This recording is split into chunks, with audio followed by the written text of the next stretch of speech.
and that I'm joining right now.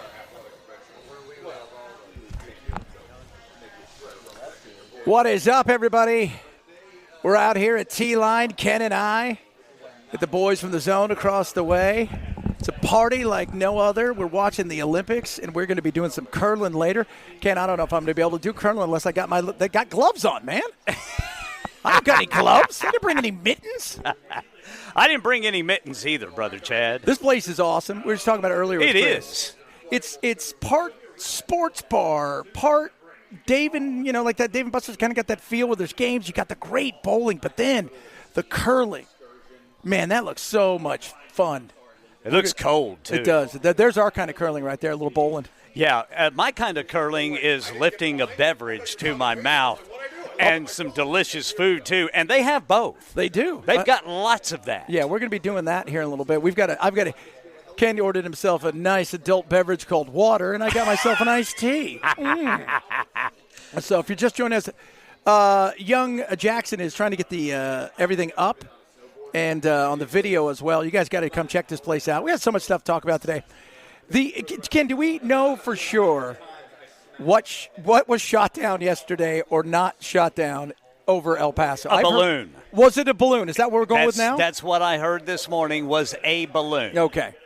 I had several listeners in my national show who called and left me a message, said they had to change their plans. They were told yesterday to change their plans because they were in Dallas and they had to go out to El Paso because of that. And then 2 hours later, everything had changed. Yeah. And hey, they I'm were not more saying than a it bit was frustrated. aliens, but it was aliens. Yeah. It was, and they're here in balloons? They're like, do you know how long it took us to get here? Oh, my Lord. So much. But, I was talking with Chris, and Bell, you and I, big civil liberties, kind of folks, we enjoy our rights, and Ken as well, because, that's who we are on this big rock and roll radio program.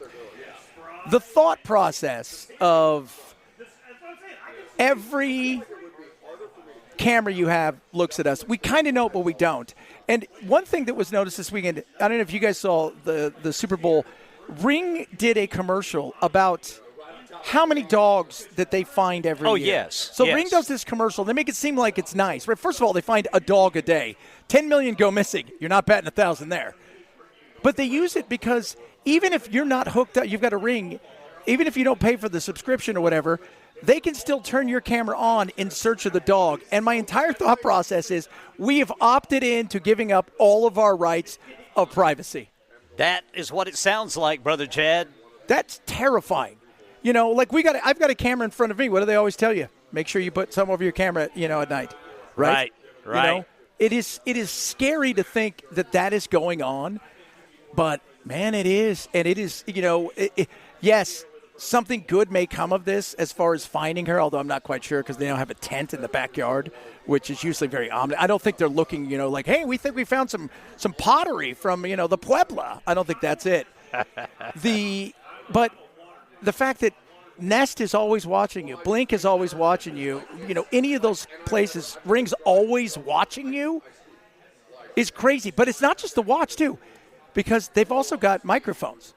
So you could be talking about your deepest, darkest secret that have nothing to do with, anything, and they've got that on you. And that is terrifying when you think about how much we have given away. That's why I tell everybody, if you watch one South Park episode, watch the episode when Stan didn't read the fine print and he opted in, and it was the Human Centipede. Which is arguably the worst, greatest, grossest movie in the history of mankind. Have you seen it? I have heard about that movie. Yes. And it sounds very terrifying. Yeah. Especially if you're about to eat. Yeah. So it is so, but in the whole, the show is based around the fact that he doesn't read the fine print when he opts into Apple or one of these things. And what that makes them do is he's got to do, and the movie is rather disgusting, so I'm not going to discuss it. But let's just say it's very gross, and it's a bizarre movie. It's the thing. It's the fine print, baby. You got to look at the fine print. You're going to pay the price for it. And I am surprised more people aren't outraged over the fact that they went and got this, and the it's great that we can always check up on everything. Like if you've got somebody at home who's alone, a grandma or somebody, I can see why you have some of that stuff. But, man, the average person, and it doesn't even have to be you. Think about this. They're checking now all of the neighbors' house. How many of those neighbors don't have a subscription, but they're going to go look up everybody's thing? Well, we've discussed before that, we have our phones set so they're not listening, yet they're still listening. Yes. Oh, yes. Yes. Like I said the other day, we're talking about the passport. And, my wife and I were chatting about what's the most powerful passport on earth. And if you know, it's a Singapore passport. If you have a Singapore passport, it's the most powerful passport on earth. I open up my phone and I tap my Google thing. What pops up? What's the most powerful passport on earth? I didn't Google search it. They know. And by the way, who do you think owns all of Blink, Nest, and all of them are the alphabet companies? Oh. Google, all of them own something like this. It's information. It's scary information. And one of the other things, I have a Fitbit, right? So my buddy's telling me yesterday, dude, you know that your Fitbit is connected to Apple. Apple has all of your stuff 24/7. You only get it once in a while. They get the rest of that information about your heart, about your movement, how many steps. All of that stuff goes to them 24/7. You don't, but they do. I'm like, damn, dude, I can't. I'm going back to a rotary phone at this point. I want the long cord so I can sit in the pantry so the rest of my family can't hear my conversation. Yeah, absolutely. What's the name of the movie? The movie's called Human Centipede. And it's terrible from what I hear. It's a love story. Yeah. It's a love story, all right. Oh, see, somebody says, Chad bringing up Human Centipede and then saying, but I saw what you did there. Yeah, kind of. That's the best I could do, all right? People might be eating. But we're out here. We're gonna try it a little bit later. I'm watching people. Nobody's fallen yet. Nobody's fallen down. Yeah. This feels like a place you'd have a Christmas party, then people get hammered, and then Jim breaks his shoulder, and then there's lawsuits. And somebody might lose their job. So I still have no idea how to play the game. It's funny, Bell, you have a better idea of how you play this game. Because we've talked about, Bell's like, oh yeah, you got to hit this out. There's all of these things. It looks like fun. Oh, finally somebody tipped over. So, but it is. If I had to compare it to anything, it's vertical darts on ice. Yeah, kind of.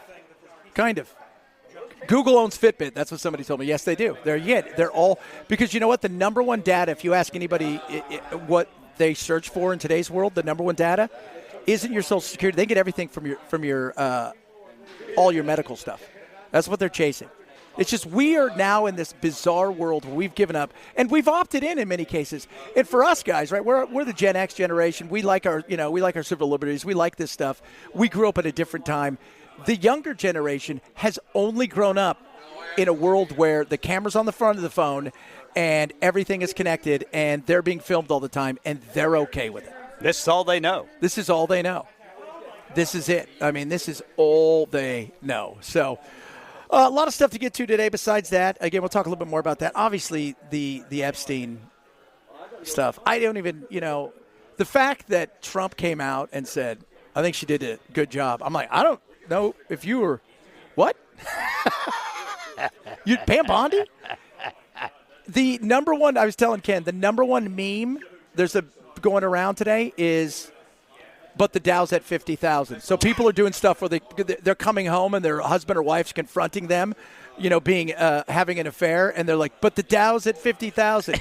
Your rent's late, but the Dow's at 50,000. Did you see where she supposedly outed an FBI agent because the information wasn't properly redacted? Yeah, she's a clown. There's no doubt. And take away this, she's been a clown from the beginning. She has messed up. When she came out in New Jersey and said, we've got these people, these are big-time drug dealers, or all of these things, people forget this. What ended up happening? Oh, yeah, they made these big arrests. They ended up having to release everybody because that was not true. She has been out over her skis on more than a few occasions, and it is not a good look. and it's getting worse. And yesterday was a culmination of just the worst thing that you think of when you think of somebody who's inept, doing their job. First of all, yelling stuff that's just – she yelled at that one thing about being anti-Semitic, the Democrat, whose family was killed in the Holocaust. And because she voted against something that, as we all know, is probably something ridiculous, where it's got one little thing in there, but they make the entire bill about that. And it is just, it's a joke. So we're going to talk a little bit more about that as well, and a bunch of other wacky stuff that we've got today. And, of course, our adventure on ice will happen a little bit later. Matt's going to come out here. I was thinking, Matt, man, your shoulder, you just got that thing did. He better be careful. Yeah, because we might trip it. You know, that would make curling pretty interesting. If you had one guy who had, like, an opportunity to check you while you were sweeping. But they have to be on something where it's slippery. Right, like even more slippery, like a deer on ice. And you still have to have something where you can brace yourself a little more, because otherwise nobody would ever score. Right? Well, I would be the one not scoring, because I guarantee you I'll be the one falling down. Yeah. And, Bell, you were right when you whispered in my ear, the women do sweep better. That's not funny. I'm just saying. Hey, send your hate to Bell. Hey, real quickly, I was going through my Instagram last night, and I found this one reel where there's a couple that are talking to each other, and the man very adamantly is like, this guy was driving a car, and he hit this woman. Whose fault is it? And then from off screen, you hear this little kid go, why would a man be driving in the kitchen? Oh, man. Oh, my Lord. That is insane. That is just, oh, God, Bell. Where do you come up with these jokes, man? Oh, that one was on Instagram. Let me tell you how Bell does this. Bell always comes up with a story about how it's somebody else, but we know it's him writing everything down. He's actually thinking them up, coming up with them. So, that one with the baseball was still my favorite when they had the female ump. Is she going to be home in time to make dinner? That was still the best thing, dude. I love that. Oh, yeah, 23andMe. You guys, people are texting the show about 23andMe is another one that gets all your information. The problem with 23andMe and all these other ones, they're all going bankrupt. See, there's a scary part, too. They're going bankrupt. What's going to happen to the data? What's going to happen to the data? Where the hell does it go? We have opted in. The government. Yeah. And you know what's funny? We've opted in a way where it's fun to opt in. Right? Because we're getting something neat out of it. I get to find out who my family is. Yeah, great. Or I get to know that, I get free 20% off on this thing. And now that this hot dog stand can follow me for the rest of my life. Either that or you find out one of your ancestors carried out horrendous crimes like hundreds of years ago. So I did Jack's mom, my son's mom, did the 23andMe. Oh, yeah? And she did that, and we found out because I didn't know. That's where I found out I was, like my mom's side of the family was Jewish, and I didn't know that. But also that our lineage goes back to Charlemagne, not the god, but Charlemagne, which would be hilarious. But Charlemagne in France, arguably the ruler that brought France completely together. And I'm pretty stoked. I think I should go over there and I'm here. That's all you guys need to know. No, I don't know Prince Andrew. He is disgusting. Coming up, a lot of fun stuff. Again, we're out here currently. We're at T-Line. We're going to be here till 3. Come on out and say hi to us. At $25, they're going to teach you how to curl and get you an appetizer. I think Ken and I are going to break some bread here in a little bit. They've got amazing food. You can smell it. It's incredible. I can't wait. The guys over there have been eating stuff all day. And we're going to be out here talking about all kinds of stuff. Come over, say hi. Don't get too close. We got Brett, our big man over there. He will crush your soul. And Jackson's here. Brother Jackson. Who's filling in for you, Jackson? Who's staying out there? Bell's going to double dip? Double dip. I'm double dipping. Bell's double dip. Are you going to do this later? Way to go, Brother Bilal. I'm going to run Matt Mercy over. Yeah, I'd be here for that. So you guys don't know. So come on out, hang out. We're at T-Line. We're going to be here all day. Bunch of good stuff straight ahead. If you're missing the show, shame, grab the podcast. Chabet Show.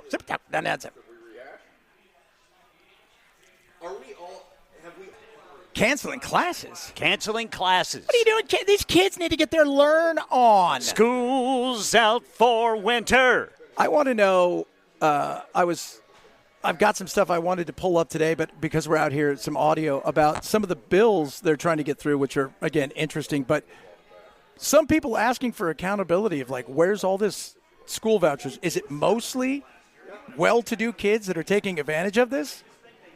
Because I think we should all know that, right? I mean, we want school choice. That's great. But one of the big things about choice, and they're hyper-focusing on, is let's get kids who are in areas that suck, right, where their schools aren't being taken care of, where they don't have any tax money, where, it's bad. Give them the opportunity. We're not everybody sharing a book. Quick, kids, get around the book. Let's get them the opportunity to have this voucher program. But if only groups of people that are taking advantage of it are people that are already in private school, which I don't have a problem with, I think we need to have a serious conversation about, why aren't we? I want full transparency and accountability. I mean, we need more of this. The reason we're so much in debt is because we no longer care about how much money we spend because it's not their money. You have an unlimited amount of money you can spend whenever you want to make everybody happy. But eventually, what happens? As the great Margaret Thatcher says, you run out of other people's money.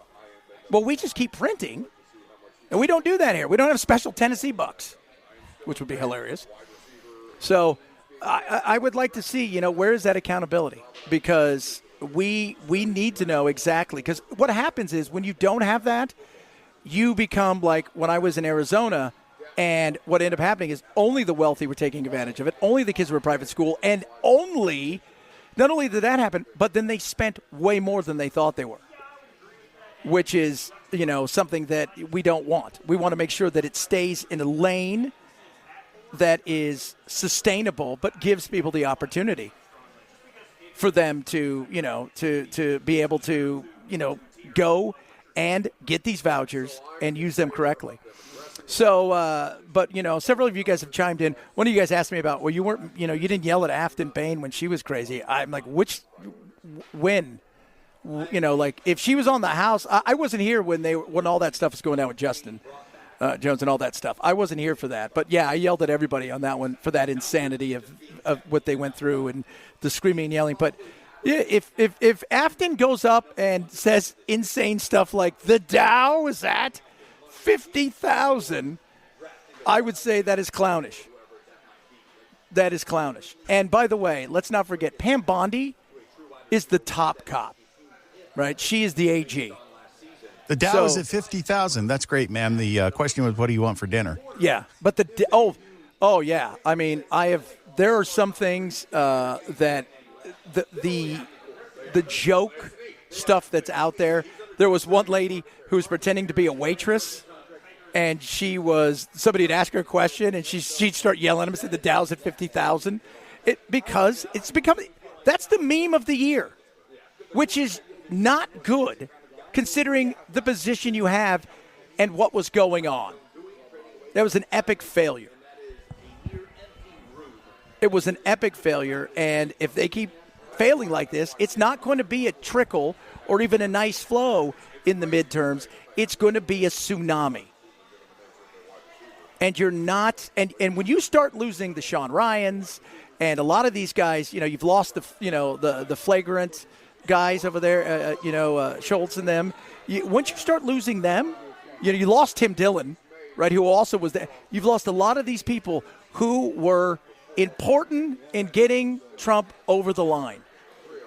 And because of that, you had the opportunity because they believed the things that you were telling them, and that included J.D. Vance and Kash Patel and that. So, all right, coming up, we could talk a little bit about jobs, which is what I want to talk about. We're out here at T-Line, and they are currently curling right now. I'm looking at the first set of curlers, actually, I think trying, not practicing, but they're trying to do it.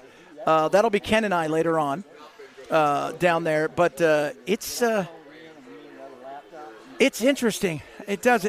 By the way, for those of you who don't know, ice is hard. Yeah, it hurts. Yeah, it does. So we're going to be out here till 3. Then Matt will be here. So if you have a chance, cruise on down to T-Line. You get off where do you get off again? You get off at White Bridges? Yeah, you get off at the White Bridge Pike. 155. Yeah, and get off at White Bridge Pike. Then take a quick left on Robinson, and then go to Duluth, take a right, and you see the big sign, T-Line Curling. It is awesome. Come on out here. We're going to be here till 7. I'll be here till 3. Matt will be in here at 3 o'clock. This is Chad Benson, Super Talk 99.7.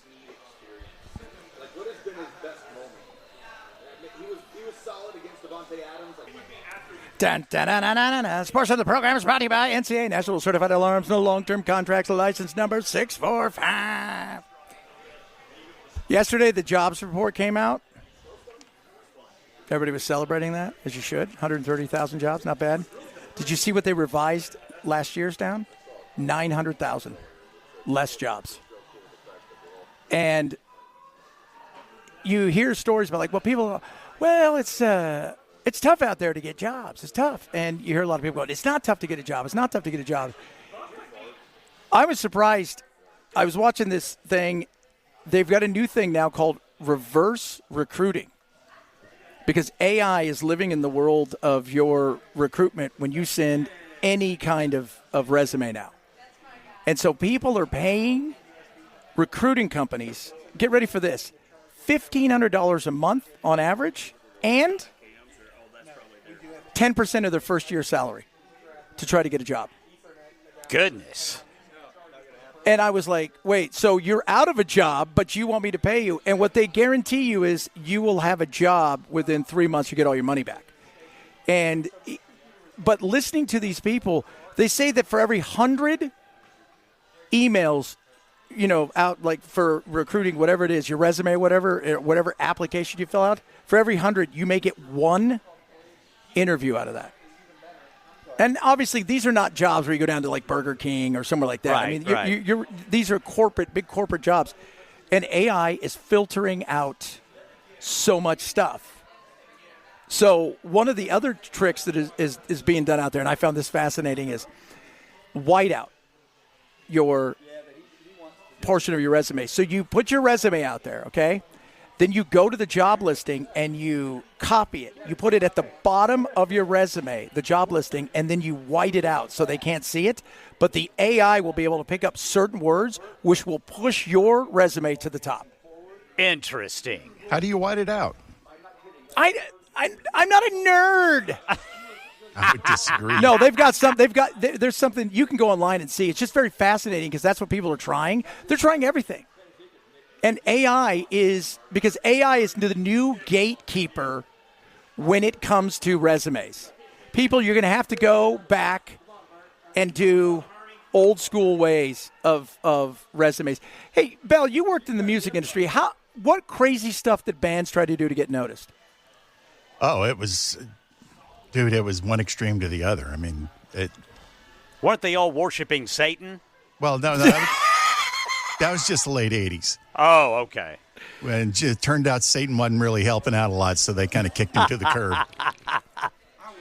But I, like, some of the stuff that I've done, like in the radio world, I've sent pizzas, right, with my resume, send it off to a pizza place, say, I'll pay you guys an extra $20, it delivers to the pizza. And it worked. I would get people to go, look, we're not looking for anybody now, but I'm going to definitely, you know what, I appreciate it. In fact, coming from L.A., everybody's got their station, your dream station. The dream station of mine as a kid growing up to work in radio, talk radio, was KFI in L.A. Oh, yeah. I sent the lady that was running at the time, her name was Robin, wonderful lady. I sent her a thing of Starbucks and said, I would, love to talk to you about opportunities there, because they were looking for somebody for something. And they had, it's like one of those things. They'd already hired somebody, but we built a great friendship because of it. She called me and she said, look, I got, 100 resumes. You're the only person I've called. And I would like to, when you're down here again, because I was up in Sacramento time, I would love to have you come by and say hi. And I met her, and we ended up becoming friends, and she ended up giving me tons of advice, being that at the time, that's probably the most powerful talk radio station in the country. But to get noticed nowadays, you have to do something. It cannot just be, because AI is going to filter out everything. When I was trying to get my first radio job with, records job with Virgin, one of the things I did was I went to the grocery store and got beef brains and packed them in dry ice. And I emailed them to the guy doing the hiring with a little note that said, here, now you have the brains to hire me. Whoa. So how'd that work? I got the job. Way to go, Brother Bilal. So that right there is, again, you have to do you've got to do things that are outside of the box, even in today's world, which I know a lot of people probably are thinking, really, you have to? You do. I mean, I was watching some of these kids out there today, and they're saying that they're on their 9 months without a job, and their debt is piling up, and they've run out of savings, and there's only so many places they get. It is tough because since the pandemic, everybody, because remember when the pandemic hit, everybody could get a job anywhere. People were remember you'd see stories about people doing 2 and 3 jobs at once. That was hilarious. Like, I work in tech and I do 3 jobs at once and I make $700,000 a year and I live in Hawaii. And now it's like they're saying it's slow to hire and way slower to fire because it's better the devil you know. Oh, yeah.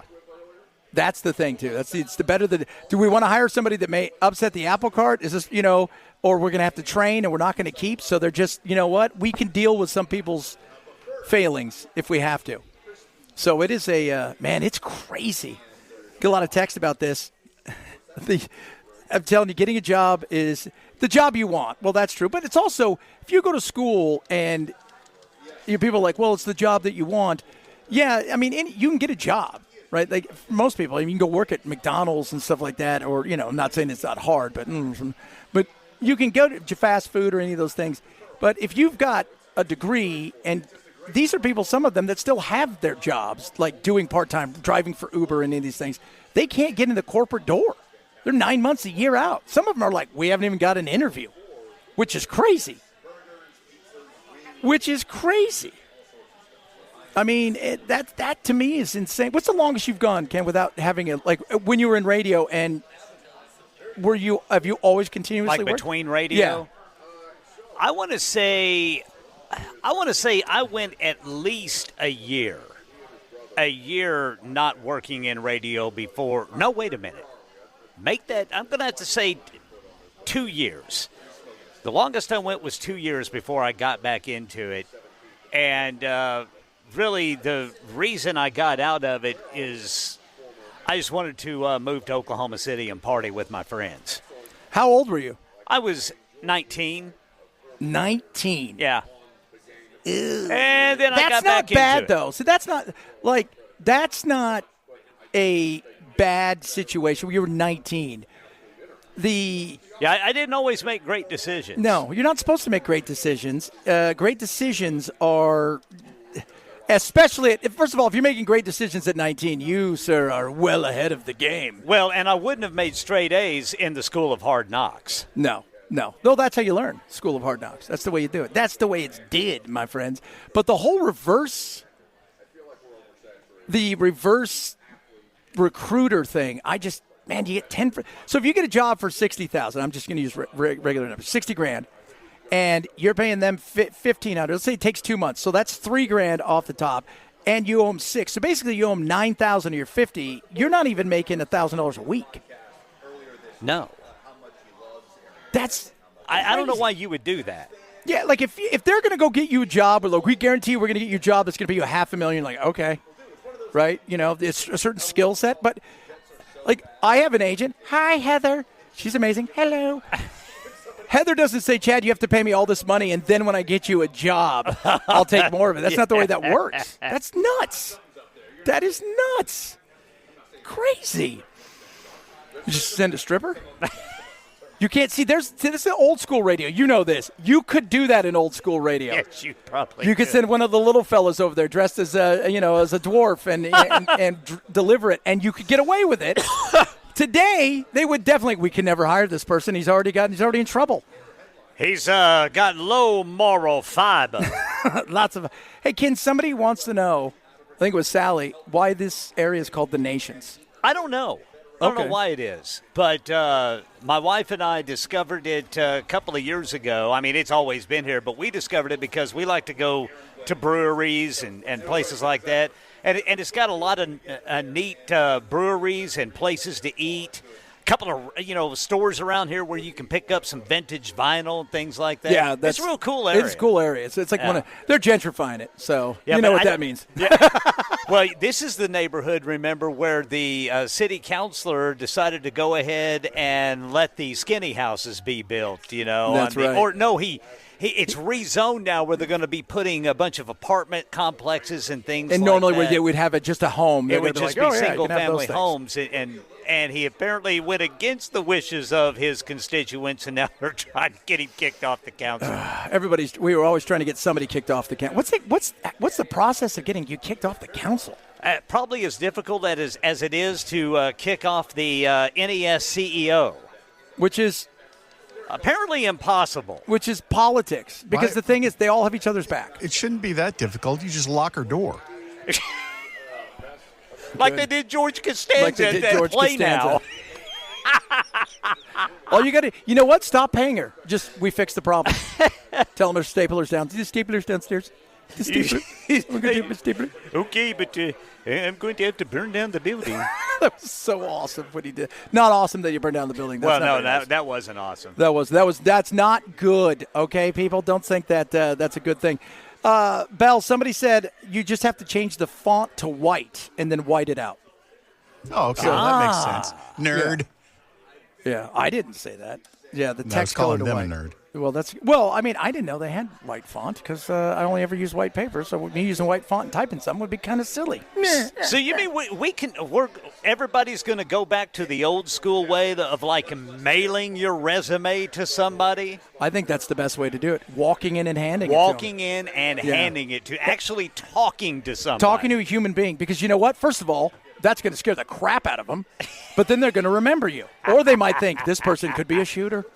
We don't know. Statistically speaking, most job websites are used by companies to show that they gave opportunities. They're not really using them to find people. Yeah. 85% of jobs are found through personal network. That's the number one thing right there. Personal network is the number one thing. So this is the beauty of being friendly. I've always told everybody this. If you're good people, even if they have to fire a bunch of people, trust me, you'll be one of the last to go. Why? Because he's good people. She's good people. We like keeping her around, right? And it's the same thing. People will take you, hey, I'm moving over here. I want to take you because you're good people. Why? They don't cause waves. They don't cause waves. That's about, that personal relationship, which the kids aren't learning nowadays at all. I mean, they should have a class just for that, how to talk to human beings. All right, coming up, we got, you know what? We're up and running finally here. So we're out T-Line. The reason it's called The Nations, I've been told, is the name of the original neighborhood that was in that area. All the streets were named after different countries. Oh, well, that makes sense. Yes, there you go. Now this person says, no, it's because they're named after states. Well, why were they called The Nations? Yeah. Because we're on Duluth out here at T-Line. Dude, there was a brewery over here, and they had this cucumber beer that I freaking loved. I was very skeptical at first. Cucumber beer, are you crazy? But it was a real hot summer day. I had 2 of them. Really? I mean, I drank them right down. Oh, there was I milked the third one. There was cannabis in them then. No, there wasn't any cannabis in these. These were you were cucumber. pretending. Okay. These are just regular old cucumber beers. Yeah, but that was a great brewery. That actually sounds like it would be good as a flavor in a beer. A refreshing kind of summer beer. Yeah, it was a refreshing summer beer. Yeah. But there's all kinds of stuff like that over here, man. It's a cool area. It is a cool area. So come on down. We're going to be here till 7 o'clock, WTN. Matt's going to be here a little bit later. Curling is going on right now. You can come learn how to curl. They've got bowling over here, and they've got tons of foods and drink. We're going to be down here till 7 o'clock. I'll be here till 3. Chad Benson Show, Super Talk 99.7. It's funny. Somebody just texted in and said, hey, I've got a face for radio, but I got a voice for radio. Kind of thing. Do you remember years ago where, 20 years ago when you applied for a job, they just wanted your resume and your air check or whatever. Now they want to know all your stuff. They got to see you. Then it started being just send us a picture because we're going to have a website. We'll have your picture on it. I remember one of my favorite jocks when I was a kid growing up. His name was Big Ron, right? Ron. He's in L.A. He's a huge dude, Big Ron O'Brien. I met Big Ron. He was 550 pounds. He liked the radio voice. There's no chance in hell he could have worked at Kiss FM today because of that. He was a dork with a great voice. Because now you got to have a look. You got to have a look. They don't even care. You know who I blame? Brian Seacrest. It all started with that guy. That's true. It did. It started with Ryan and Merv Griffin. And this is crazy. So Ryan was working in L.A. at Star, and in San Francisco, we didn't have the things to go back and forth. He would fly up there and do the shows on Merv's plane. Awesome. Why? Because of the look, all right? We got a good look, you and I. Bill? You bet you we do. Oh, my Lord. All right, coming up, hour number 2 of the program. A lot of stuff to get to. You got your text. We're out here at T-Line. We're going to be here till it's in the Nations, and we're going to be here till 3. Me and then Matt will be here till 7. Chad Benson Show, Super Talk 997.